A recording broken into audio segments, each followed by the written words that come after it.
Today is the course, the lesson, Foundation of the Future Economy, Exchanges, DeFi, and Projects. This is the week 4 of the Unit Master's Program.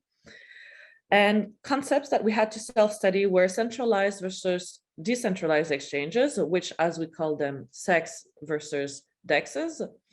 And the other points are stable coins, DeFi, which is decentralized finance, and then NFTs and gaming within the crypto sphere.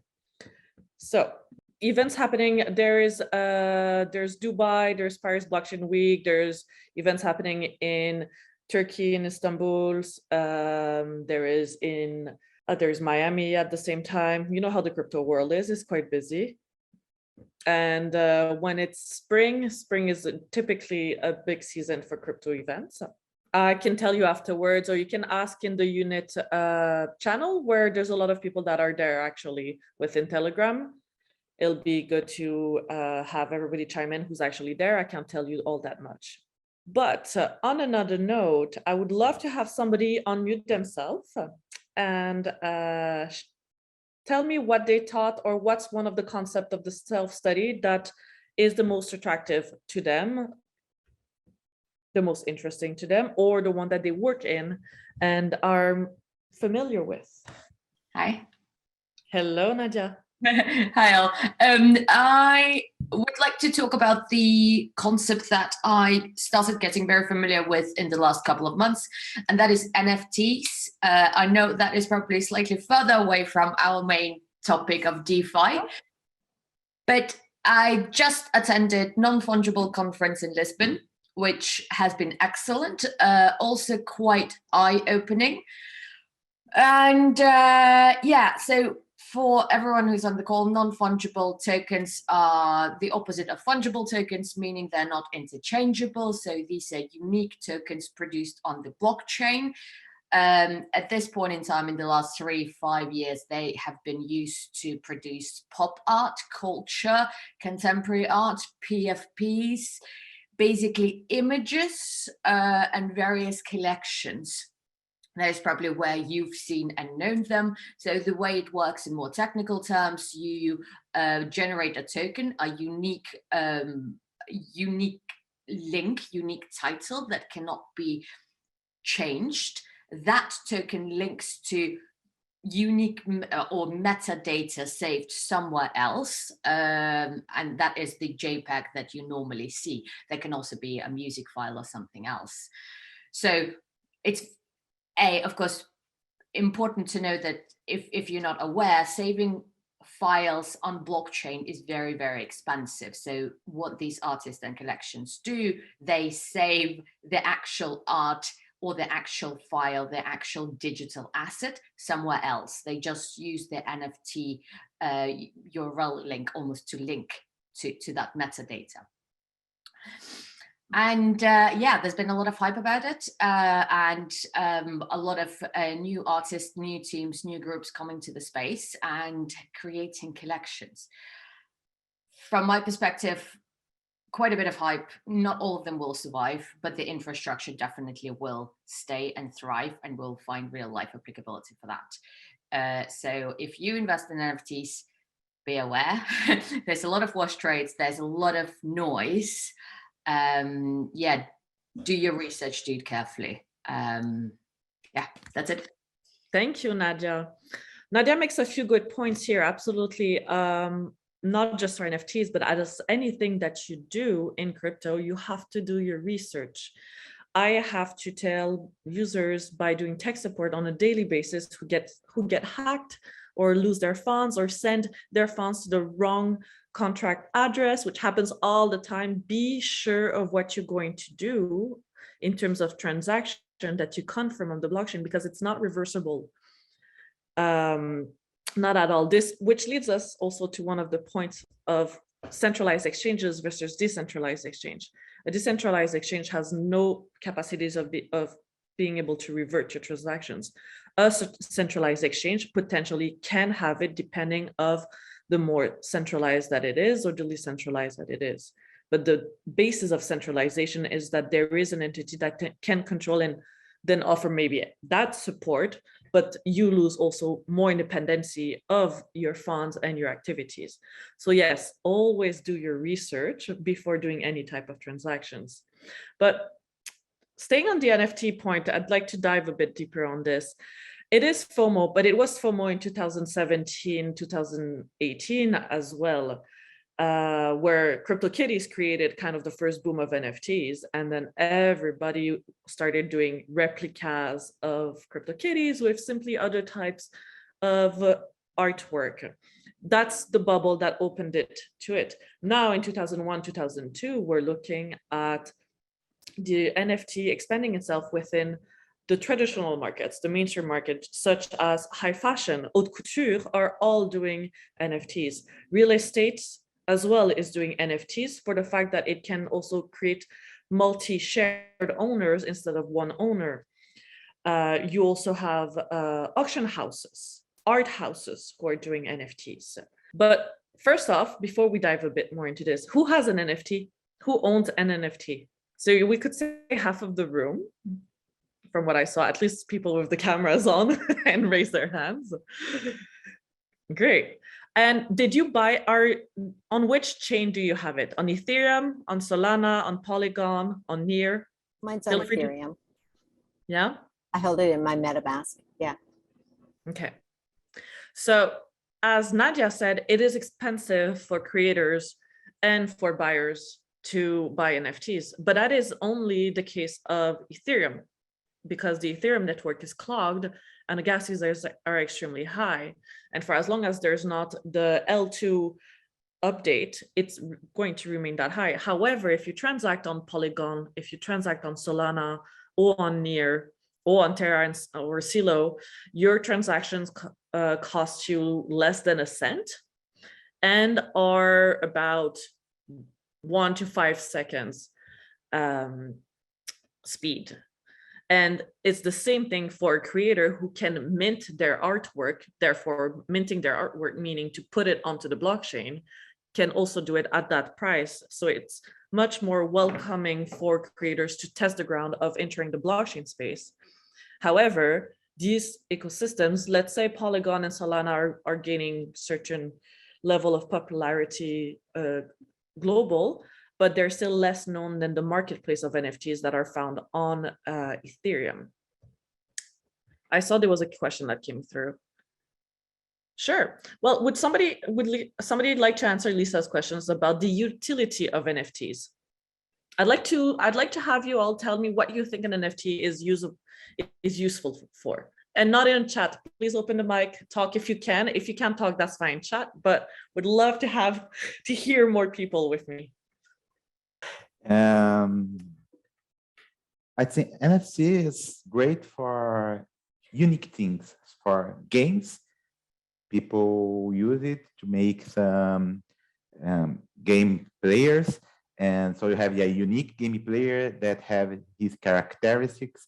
And then with it, you can earn your won or lost a battle when you fight against another NFT. That's one of the utilities in NFT when you talk about gaming.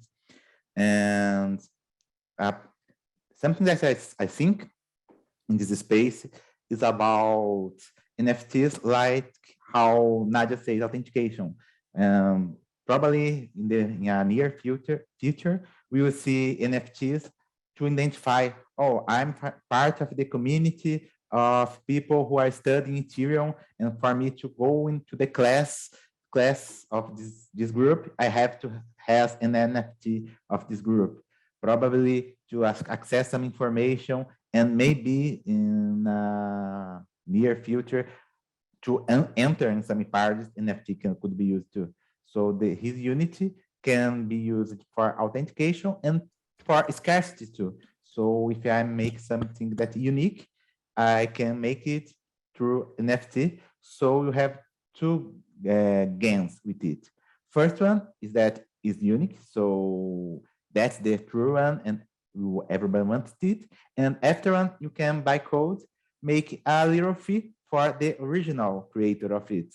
So for example, a painting that starts with his career and send his first NFT for $10, but put a fee of 2%. And then in 5 years, he really famous, and someone sent this same NFT for $1 million. He still won with it. So I think NFT can go for something like that. Thank you, Danilo. Somebody else sees other types of utilities for NFTs? So Miriam just did an article on LinkedIn, and she talks about how the Ukraine government is using NFTs to actually raise funds to fight the war. And so they're building it by having an NFT to represent whatever sort of the highlight of each day of the war, and turning that picture or whatever, or headline or whatever it is, into an NFT. And they've created a gallery for it where people can come in and buy those NFTs. And I'm not quite sure how they're marketing it, but it's a way to raise money for something, for whatever it is that you want to raise money for. So I thought that was really unique. So we could look at it as charity as well. So if we put it in different categories, we have multi ownership of one artwork, so fractionized ownership. So we could all be owners of this one big piece of artwork, but not having to pay 1 million for having only one owner, but all feel a sense of ownership towards it, and at a decent price. So giving more utility to artwork to live in different places than in just one, let's say, museum, and it's beautiful to go walk. There's the putting everything digital that can be criticized by the fact of the beauty of being able to visualize it with your own eyes and be in the physical space. But there's also the utility of having to have funds and rotational of funds and greater access, middle ground. But there's a few other utilities to it, and I'd like to see if you see them, can think of them. Maybe you think of a new way of utilizing it too. Don't be shy, there's literally no wrong answer, because you could be creating the new option that we haven't thought of. Literally, it's crypto. Yeah. Yes, Oh, go this for it. is Nimal here from Dubai. I've not been able to join before, so I'm just jumping in now. I was looking more at NFTs from real assets. I've heard that you can apply that to real assets. I mean, digital is there, you can see that, but I'm seeing a certain sect of the economy whereby NFTs are being used for real-time assets like real estates, even fractional ownership in real artwork. I don't know if that's something that's picking up. And that's also because of keeping the integrity of a transaction, because it's on blockchain, it keeps integrity of the title and the whole legacy of the transactions that happens. So in some industries, we're seeing the adoption of the NFT technology even to real assets.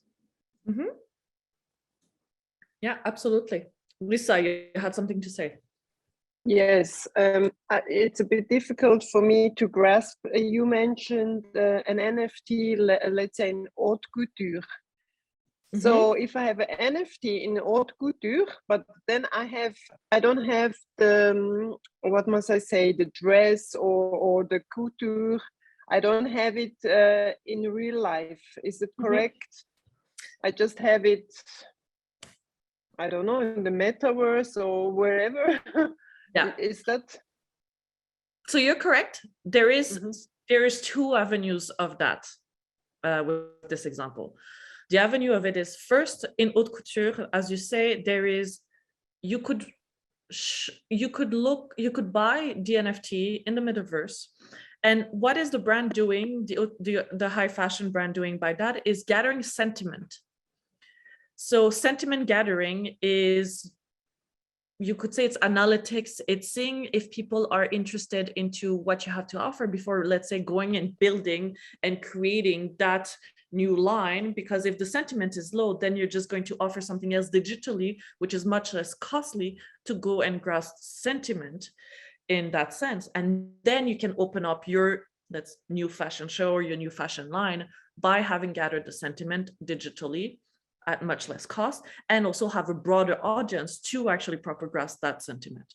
Then the other avenue of having haute couture is in NFTs is to be the first one to buy, and then you reserve your piece in advance. Then right away on the, let's say you can't go in Paris because you are in Seoul at a conference, I don't know. So you can already buy it and you reserve the rights to the physical good. So these are two avenues for NFTs, let's say, in the fashion industry, which is utilized in all of the fashion industry at the moment. A lot of it is for greater global reach, sentiment assessing, and marketing also. Compete against each other. You're welcome.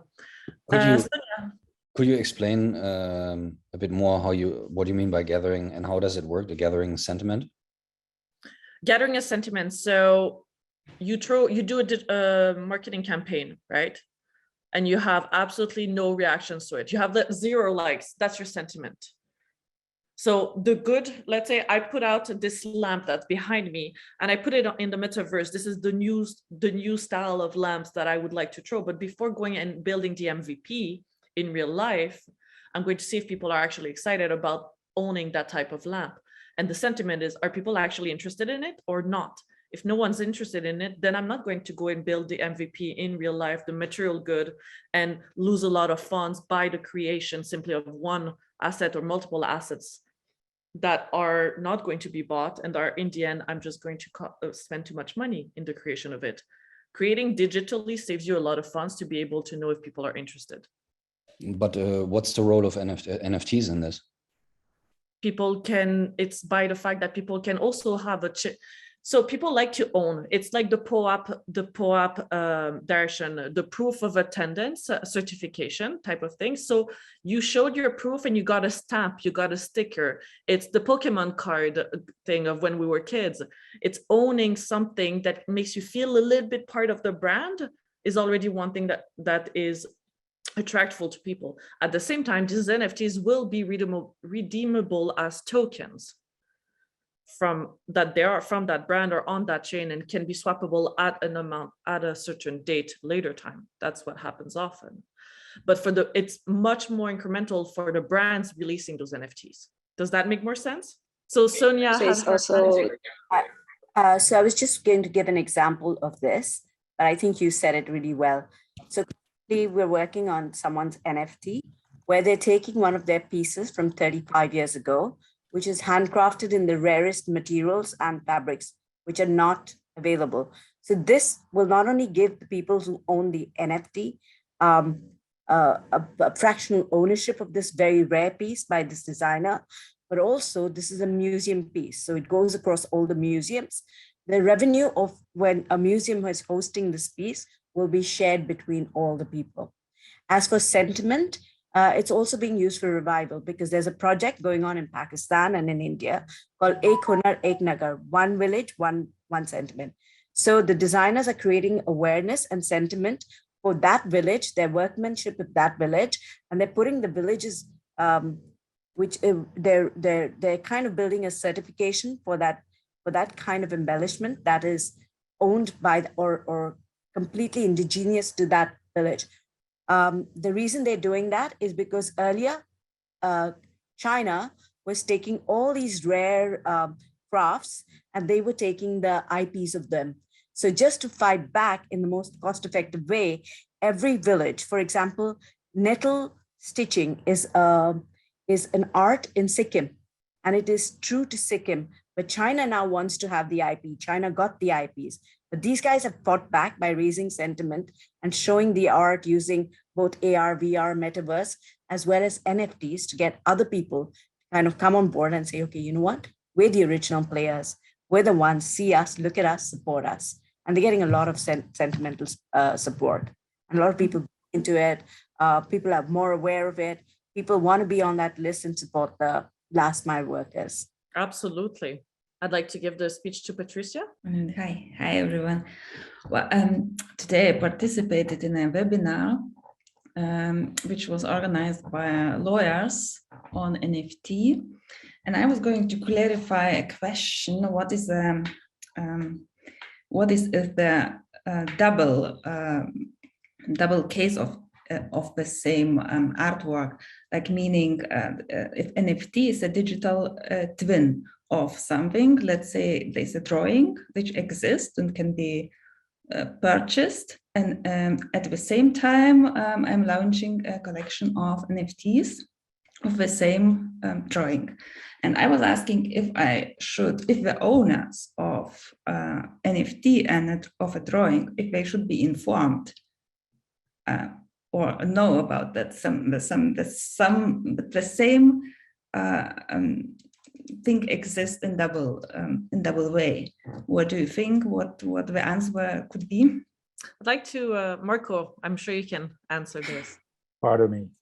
I didn't get your. I was distracted here, Patricia. Can you say that again? So what's the key point here? Yeah, if let's say there's a drawing, a physical, which can be sold. It has a value on an art market, and of the same drawing or of the same, let's say, series of drawing, there's an NFT. And I was asking if I should inform, if I sell this NFT on let's say on Solana, and I sell the drawing to someone else, if there should be a connection or a link made between the owners of both form of the same drawing. I think that there are 2 points here. One is if you're taking somebody's drawing, I'm assuming it's like somebody else's drawing. Of my drawing. It's my drawing. Yeah, in this case. So if it's your drawing, you are the author. So if you're creating an NFT, minting an NFT with your drawing, you are the author. So once you put it on the blockchain, you will be the one receiving the dividends, let's say, on each and every transactions that happens with that NFT. Okay. And if you are not the author, you should communicate the author that you're using a copy of it. So something like that. So I think that the NFT creates a condition for the author to receive or to participate in other transactions, and the author of the rights on the, let's say, on the lifetime of transactions on that creation. Blockchain protects it. But there will be illegal copies or illegal NFTs as well, I see. So people can like mint an NFT with a digital copy of it. So I took a picture of something in a museum and I create my NFT because the picture is mine. So there is a discussion around this. So who is the author?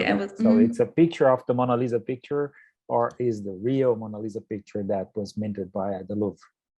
Something like that. So it's I know that there are discussions about the how to say, copyrights on this around the NFT world, because arts is a controversial side of which is legal or illegal, copy or not copy, you know.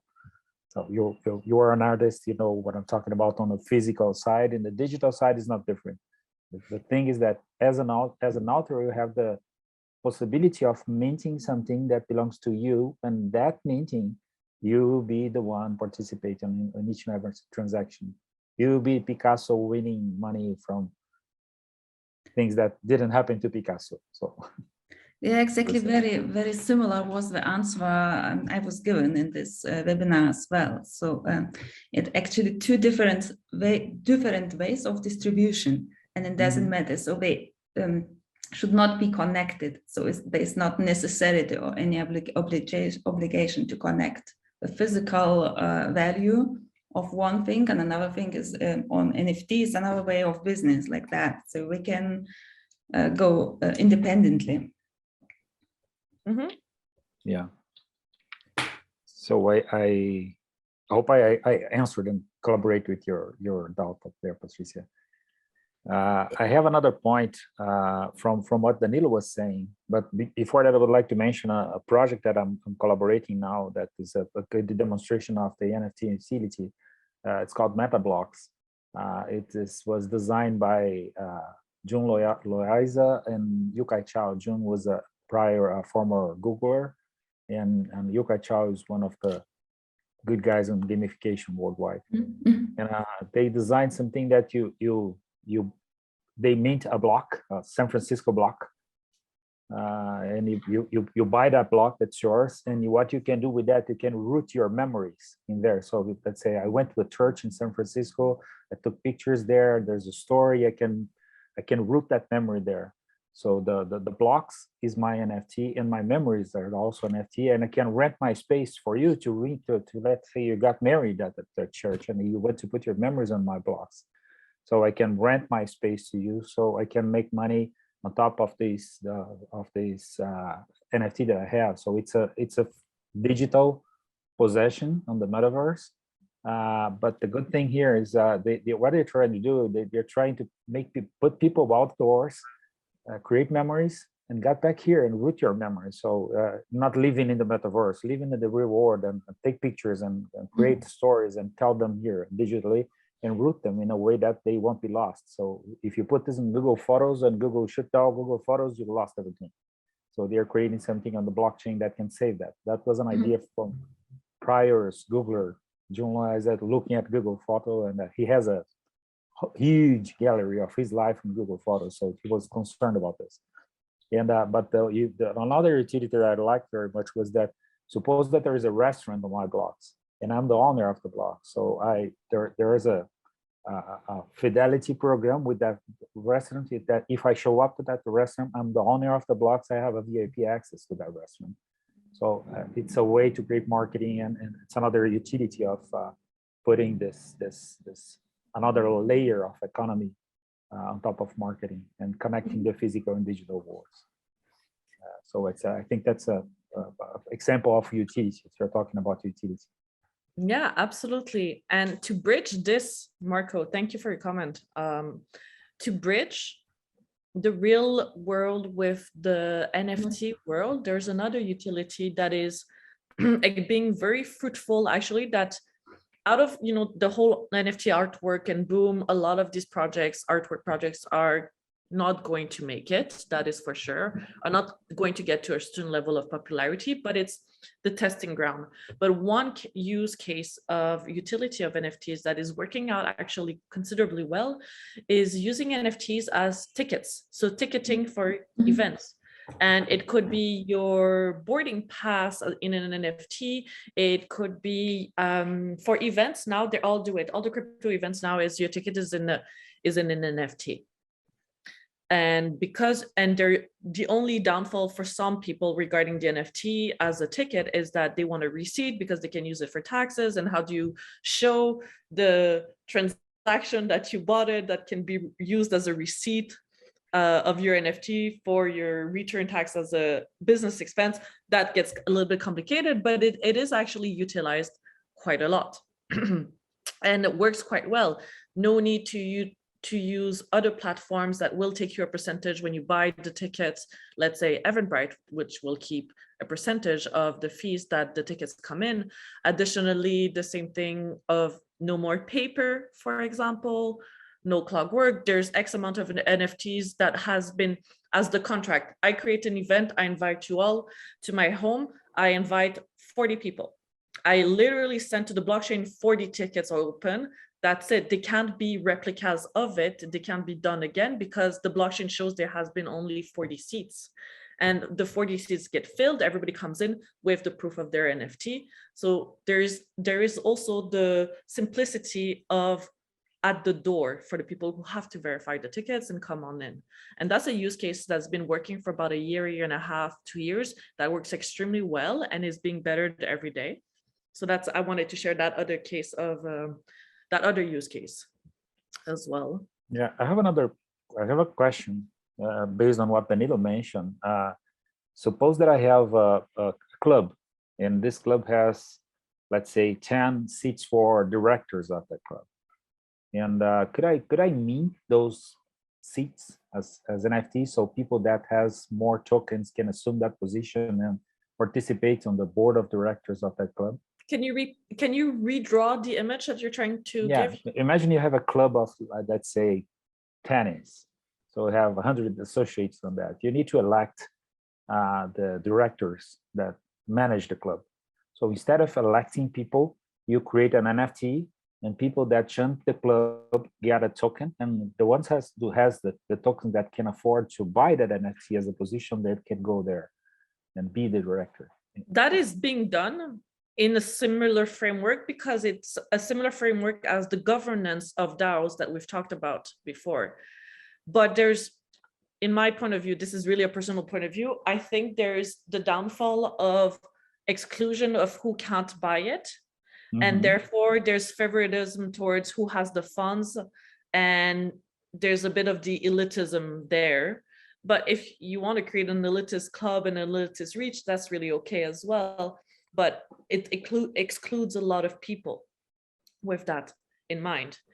But DAOs and governance work similarly, just with some are very low thresholds, some have very low thresholds or do multiple tiers of that. So you need to get the NFT, you need to buy, you need to fall into, let's say, tier 1.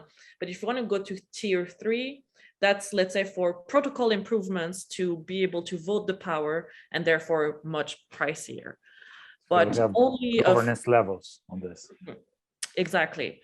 But to utilize this simply for electing board of directors, for example, well, you're not doing it into who has the good ideas, you're doing it into simply who has the money. Yeah, But yeah. no, that's a framework, see it, Yeah, you know, yeah, so there's nothing I new. just simplified my description here, but I think that what Danilo is doing at his company, I know him, he's from Brazil, they have governance tokens, that people that has those governance tokens, they can vote on special projects. Otherwise, you just have the token, you can do the basic utility of the community. You know, what you're saying, something like that. So let's say I can create a green, yellow, and red token. So if you want to vote for a very important thing, you need to have the red tokens. And to have the red tokens, you need to have at least 100 yellow tokens and do something that's good for the community. And after that, you should be a green one that can collaborate or something like that. So you create a way of creating progression of involvement. So the people that will be able to get to the top is not the one that have more money, but they created their money doing good things for the community. So you increase the engagement as you increase their possessions, as you increase their engagement in the production that they do to the collectives. Yeah, absolutely. Something like that. So where can I find references about these governance styles, models, and things like that? So in the middle of the design of something like this here. I would look at Aragon is a really good DAO governance structure that permits you to either utilize their foundation. Aragon. Yeah. And then I would simply search protocols governance and DAOs, because it's specific to protocols, because they have foundation, treasury, DAO, protocol, and they connect with each other, and that's where the voting system comes into hand with the governance. But with one last question, just because, you know, what we say with crypto, you have to do your homework, you have to be careful about the scams of what the transaction you do. How do you spot a fake NFT project, or how do you spot a duplicate NFT scam? What would be the steps to knowing, is it the real Bored Ape? Is it the real CryptoKitty or not? Somebody wants to dive and test? Yeah, Nadia. I think I would go on the Etherscan. So depending on the blockchain that the project is on, I will go and look at the Etherscan. Let's say it's an Ethereum. I will see who's been the previous owner. So I will simply track ownership. I will see if it's minted or not, and then do the research. So where have the asset been? When was it minted, and by whom? There's other points. Who else wants to add? Well, I think you need to look at where you're buying it, right? And look at where the original project was from. I mean, you just, like, I think probably with all the stuff in crypto right now, there's so many scams that, like, you should probably just approach everything like you're about to enter into a phishing scam, right? So all the basic stuff of like checking URLs, just like Googling around, looking at like even just like news, like looking at the news things about the original projects and following the links from there to see like, oh, well, what did it look like? But certainly, yeah, I think if you're about to buy a scanned piece of NFT artwork, then you probably have several weeks of research to do before you do anything. Because you don't want to be doing that. Yeah. Absolutely. Not to identify the fake ones, but to think about all these NFT booms that are happening. I think that the three things that normally is good to see when you saw some new NFT in the space, and that's not only for NFT, but from all crypto structures, DAOs, business, and all, is to see what's the utility. In fact, if something you go to long term has to be a good utility, if not has a good utility, you have some problem. How is the community? You have a good community, the community is active, they are trading things or not. And what's the payoff? I forgot the exact word now, but how people will recover money or how the project will survive in the space plus in the time on long term. So I think these three kinds of things is really important when you are analyzing it's a good or a bad project. Those are good, all very good points. There is one other that I'd like to add here, is that there are 2 points actually to be able to look at. A lot of the fake NFT projects are going to target profiles through Twitter DMs and through Discord DMs, or through simply some fake news channels by proclaiming exuberant airdrops.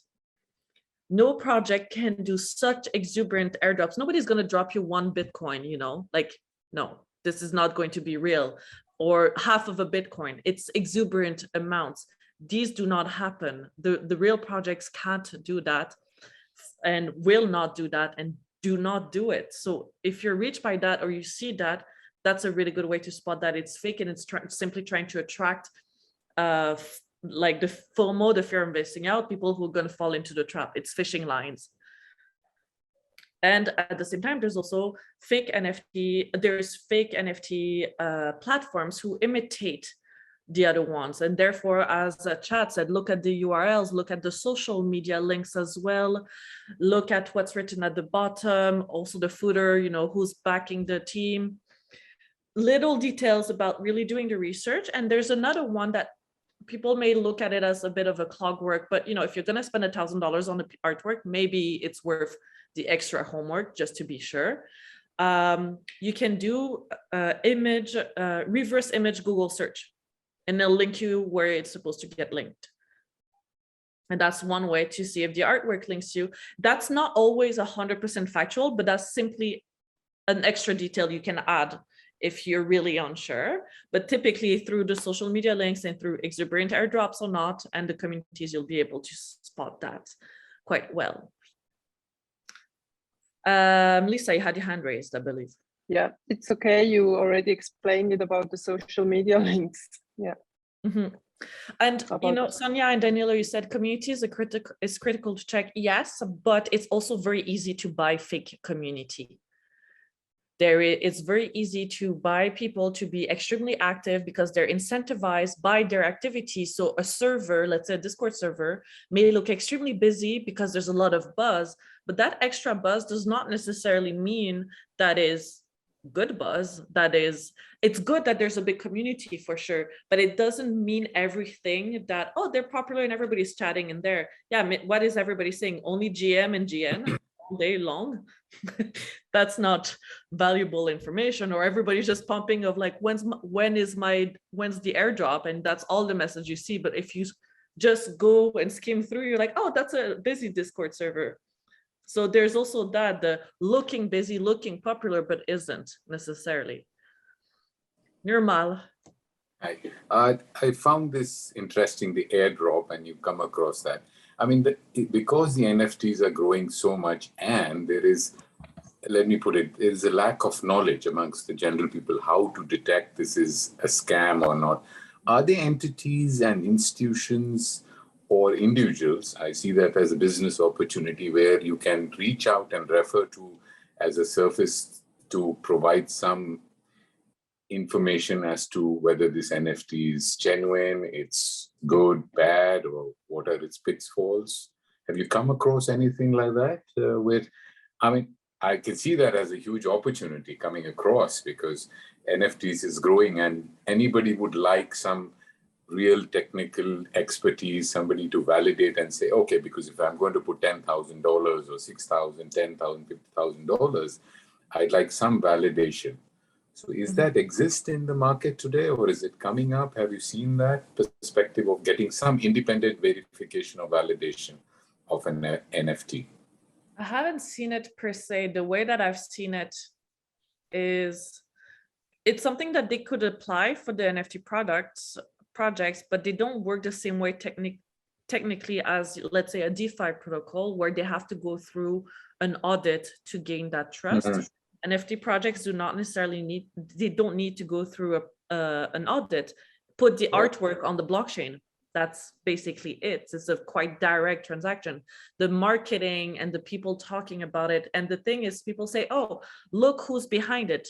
But a big purpose or idea of a lot of the very good, valuable, trustworthy crypto projects are teams that like to be anon, which means anonymous. And a lot of them are, the projects are real and not fake. So it's again coming back to sentiment and looking online and at the communities and talking to each other at the moment for a lot of these projects. Some will be backed by bigger projects or by foundations. Let's say if one is from the core team, you'll have, say, maybe Ethereum Foundation created this NFT, for example. You could have some of them that have that. But there's no direct audits made for NFTs, not that I have seen. And I would love to see it if there's one, by all means. Okay, bit of a tightrope, but that's fine. Yeah. Kaislyn, you raised your hand. Yeah, thank you for that, Fauve. And the previous speaker just made a very material comment, and to negate sort of negative dealings in the marketplace, digital stamp of approval, by a global body would lead to further value in the value chain transacted by the requisite NFT. So it would lead to risk and governance being optimized, right? But for that risk and governance being vindicated is a premium fee. And I think like your previous speaker quoted, if somebody needs to spend $10,000, a certain amount of surety needs to be given, which would, the real world, once you transact with that surety and a step of approval, the whole ecosystem in terms of insurance, et cetera, has a comfort level because they're insuring something that is validated and vindicated. So maybe it's something we should look at as a body going forward. Something starts with something. Ideation leads to tangible products, right? Mm-hmm. Absolutely.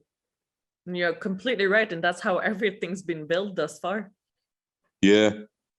So I'll speak to you, Fauve, and the previous speaker. Maybe we can do something there, yeah? Yeah, of course. You can also write to us on the Telegram channels where we're all gathered together. Yeah. And everybody feel free also to find me on LinkedIn if you are looking for things, by all means. Yeah.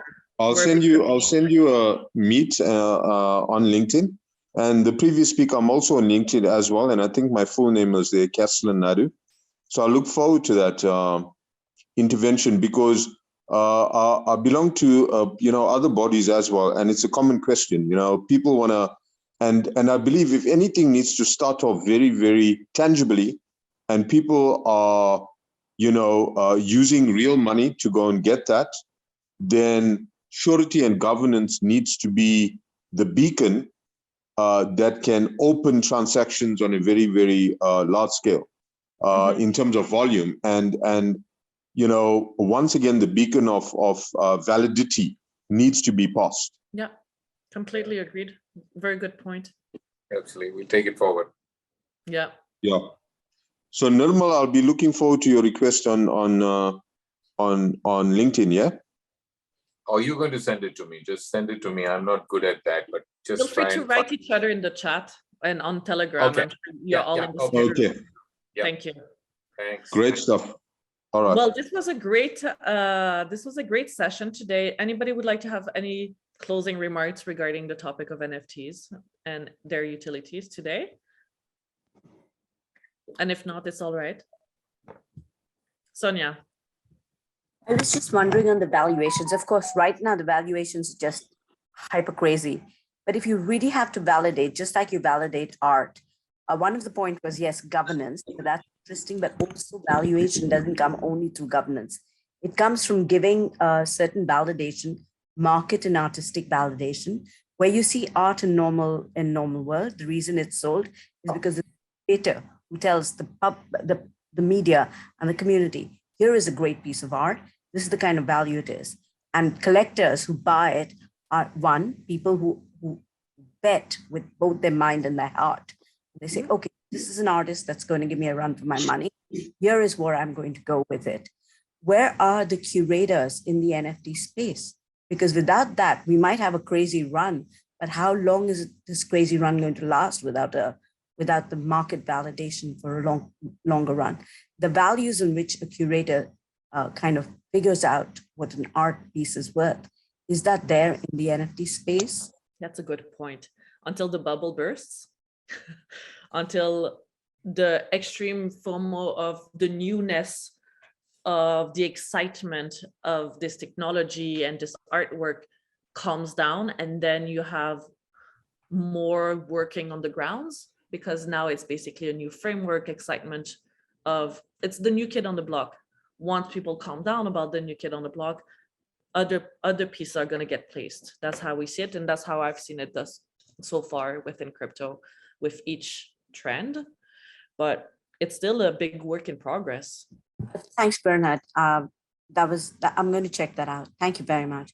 Thanks very much for that. That was really, but yeah, I think they're going to take more than galleries. It's going to take a lot more than galleries to make this. Absolutely. The metaverse is bringing that as well, and as Nadia said, there's also the governments. But the thing is, the governments, people are not super comfortable about governments doing this, because it's reverting back to what they're trying to revert out of as well. So are the governments going to issue the NFTs in a way that is exactly conformative to what blockchain is trying to offer to the people, where a little bit more egalitarian and ownership, or it's going to be an issuance of NFTs to simply recreate a system that is already in place that they're trying to escape from? That's where there's also that whole controversy, but that can be a whole other conversation in itself as well. And quite a few blockchains are not as decentralized as we want them to be. And some of the hacks where you have hacking bridges, 600 million, 300 million, they're reimbursed by some of the investors who invested in the blockchain. Mm-hmm. If that is not centralization, I don't know what is. I agree with you, Nadia, but the thing, I completely agreed. Nothing can be 100% decentralized. Nothing can be 100% centralized. Look at science. What is science? No science can be 100%. You always have a margin of error. And that percentage can be a 0.5 percentage to a 5, let's say, percentage. So 95%, close to 100. And that margin of error is your centralization, for example, for crypto. You can look at it like that. Nothing is ever 100%. There's no such thing. It's the same concept as subjectivity and objectivity in humankind and the way we approach topics. Objectivity does not exist for human beings in the way we are, but we create the term objectivity.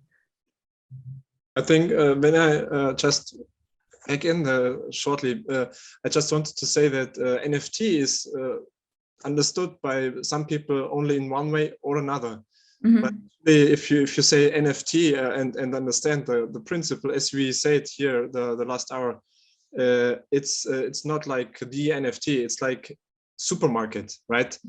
You can make a POAP or like a merchandise article from like a pencil or so for free, more or less, very cheaply, an NFT, or you can make everything putting it inside a smart contract automatically, or working in one year from now, popping up some flower or so, and make whole community building on it. But all different, completely different projects thinking, and also different people standing behind it, or also wanting to go into it. So it's very nice and diverse, really the most diverse place to go into the different areas. Completely. Thank you, Bernhard, for this. On this note, I'm going to have to close the session for today. It was a very great talk. And we can continue in diving deep next week into either topics. There's no lack of diving deeps and questioning things and informing one another. And I want to thank you for your participation. Thank you. Excellent. you. Thanks, Bye. Bob. Thank you. That Bye was a bye. great Thank you. session. Bye. Bye. Have a nice Bye. day. Bye, everyone. Thank you. Bye bye. Bye.